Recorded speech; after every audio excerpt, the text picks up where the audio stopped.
Hello, this is Reverend Don Lewis coming to you from beautiful Florida. And our question today is one that I saw online. And I'm not going to give the name of the person who asked it because they did not ask it of me. But I thought it was a question that our viewers of the vlog would find relevant and worthy of being answered. We've talked about it on the vlog before, but it's been a while, so I thought I would do it again. And the question was, where do people go who commit suicide?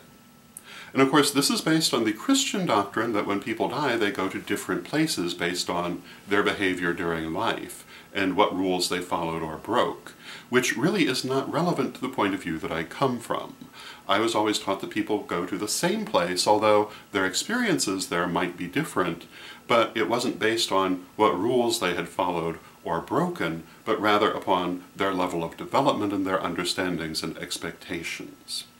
And basically, I was taught that what happens to all of us when we die is largely determined by a couple of different things. One is the state of mind in which we die, and we'll come back to that. The other is our beliefs and expectations about the afterlife. And I was taught that when you die and cross over, what you first find will largely conform to what you expect, if in fact you have expectations. You'll see it more clearly if you don't have expectations, but if you do, you'll find pretty much what you expect. As you stay there longer, you'll see it more as it is. For example, when you see your loved ones, they'll look as they looked in life. But, in fact, they'll be in the form of energy, and the longer you're there, the more you'll perceive them as energy, and not as human.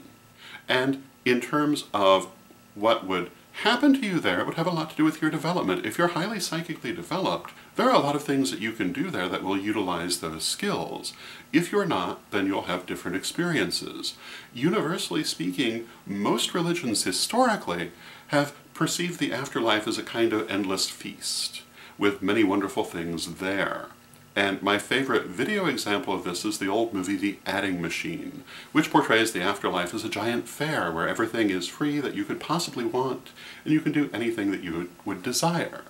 However, your attachments and your belief systems tend to pull you back to this world, and even though all those wonderful things are there, you're not ready for them yet unless you are in fact ready for them. And if you're not ready for them, you will be pulled back into this world. Now, I mentioned the state of mind in which you die, and I've also been taught that that's very important to what happens to your soul at the immediate moment. If you die in a state of great agitation, you may find yourself caught between the worlds. Very often people who commit suicide do die in a state of great agitation. If they do, then this may happen. If they don't, there's no reason to think it would. But when you're in a state of great emotional agitation, whether it's fear or anger or others, there is the possibility you'll be stuck right where you are at first. And there are a lot of ways to move on from that, but they basically require either being able to work through those feelings or getting help from outside. This is one reason why the ceremony of crossing over the dead is very important. By doing the crossing over, you can often help a soul who's caught between the worlds to release and move on. And this can be a very, very good thing. Their spirit guides are also there trying to help them, but sometimes it needs a strange face to actually do the job. Sometimes the spirit guides simply cannot get through to them. Sometimes they'll do it on their own. Eventually, I believe everyone does move on, but sometimes they can be caught for a long time, depending on what it is that's holding them. And in that state, they'll basically have the state of those emotions mirrored to them on all sides. They'll be caught in old experiences and not be able to move into new ones. Now, there is a question of whether the entire soul is caught in such cases or merely a part of it. And that's another question to which I'm not entirely sure I really have an answer. I would say it could be either.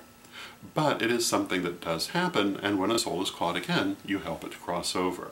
And once it has crossed over, we all basically have the same experience in the same place, but the individual details will vary according to who we are, what we expect, and what our level of development is.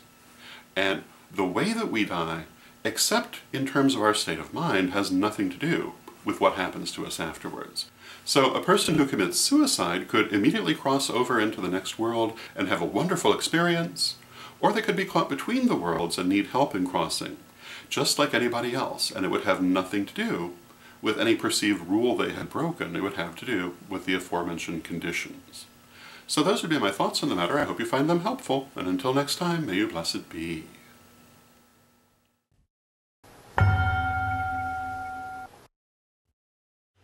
The Tarot of Hecate. My 100-card tarot deck 30 years in the making, finally available to you from witchschoolstore.com. Check out a copy today.